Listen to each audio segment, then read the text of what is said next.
gosh.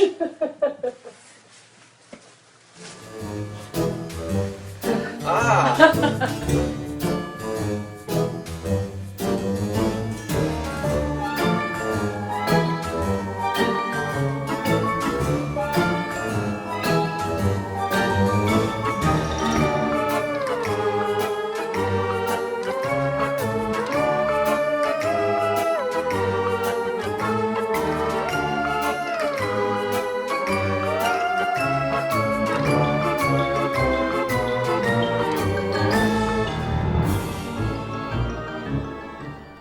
My nickname, my family baby nickname is Boo.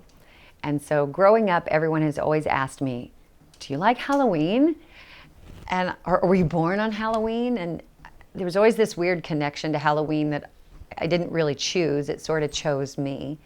And then with the haunting of Greenberry and the evolution and growth of that, Halloween has become a really important time in my life. But I never really had like this crazy affinity to it. It just kept kind of following me around.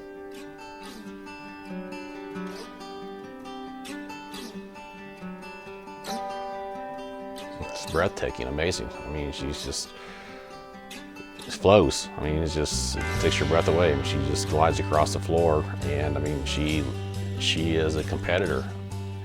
When I first was in college, and for my degree, theater and stage performance, you have to take dance classes. And so I had jazz class and modern, and found that I really wasn't very good. But when I walked into the ballroom studio and I did a cha-cha and a swing for the first time, something was really different. Everything was really different. And I just kind of got tunnel vision at that point and went full steam ahead. I knew that that's exactly where I wanted to go. That's amazing. I mean, you're watching people of all ages out there performing in front of the public, and it's kind of like they're at their own personal Disney ball. I mean, everyone's dressed up to the hilt, amazing clothing, jewelry, everyone's having a great time, smiles, everyone's at their best look and performance. I mean, the atmosphere is pretty high, everyone's pretty happy, everyone's looking forward to it, there's a lot of energy. Some of the awards mean more to me than others, but I think the top sounding awards are North American Champion, United States Open Finalist, World Runner-Up, and there's titles that go to me and my professional partner at the time, and then I also have titles that are for me and my students, because at the same time I was taking students around and traveling with them and competing. So in that area I have world titles, as well as US or North American titles. But then some of the ones that really mean the most to me are like the Manhattan Dance Championships or the Emerald Ball. At one point I just kind of looked around and I went, I'm not so happy running around and staying in hotels and flying all over the place and coming home, and it just wasn't very fulfilling anymore. And I kind of had this inkling that I wanted to stop. And it was really kind of a strange coincidence. I happened to come home here to Missouri for my 20-year high school reunion, and I ran into someone who I would end up later marry. I didn't really get away from the competitive dancing because now I still travel, but I'm judging and coaching instead of competing.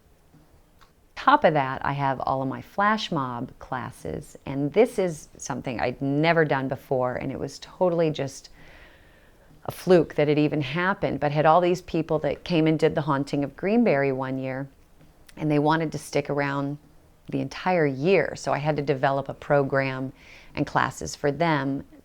So at Christmas, they learn throughout the beginning of December, real fast, we learn a Christmas or a Hanukkah song, a routine to a Christmas or Hanukkah song.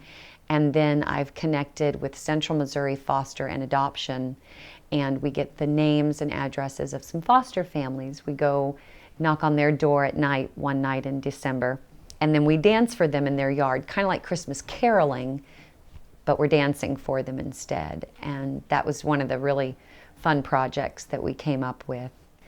I started it the first year because I was living here, but I was working out of town a lot, and when I was actually in town, I didn't have a whole lot to do. So I was just kind of bored, and for some reason I just started making Halloween tombstones, out of 2x4s and insulation foam. And then I just made kind of a cemetery set for the yard. And then it kind of dawned on me that even though I made all these awesome props, nobody would come look at it. So then it kind of made sense that I had to put some dancing with it also. It hasn't really changed a lot over the past few years. It's kind of slowly evolved and expanded to have more props, more people, more animatronics. The clowns are made with a PVC armature.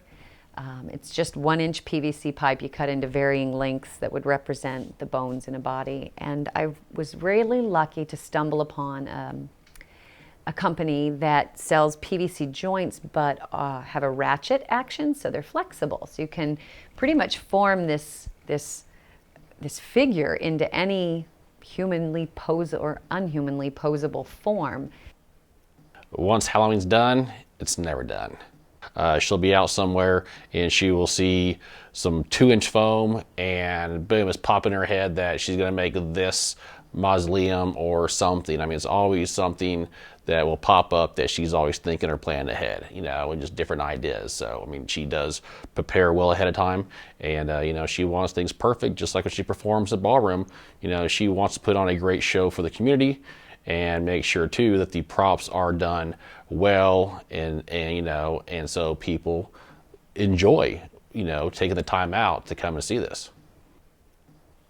I'm gonna say it's just the Haunted Greenberry is a nonprofit 501c3.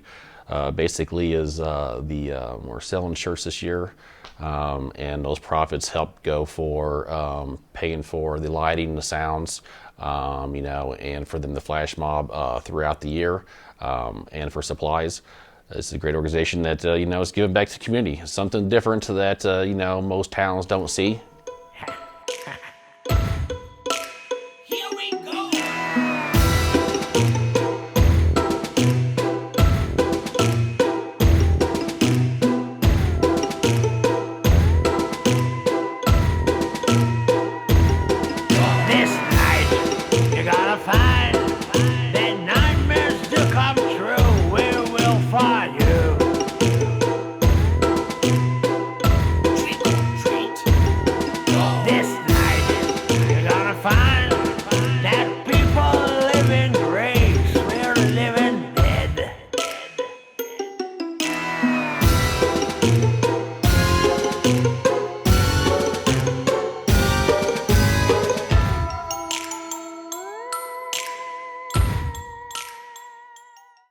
First, I want to give thanks to all the dancers. They have worked so hard for months to be able to learn this choreography. I am Larinda McRaven. This is the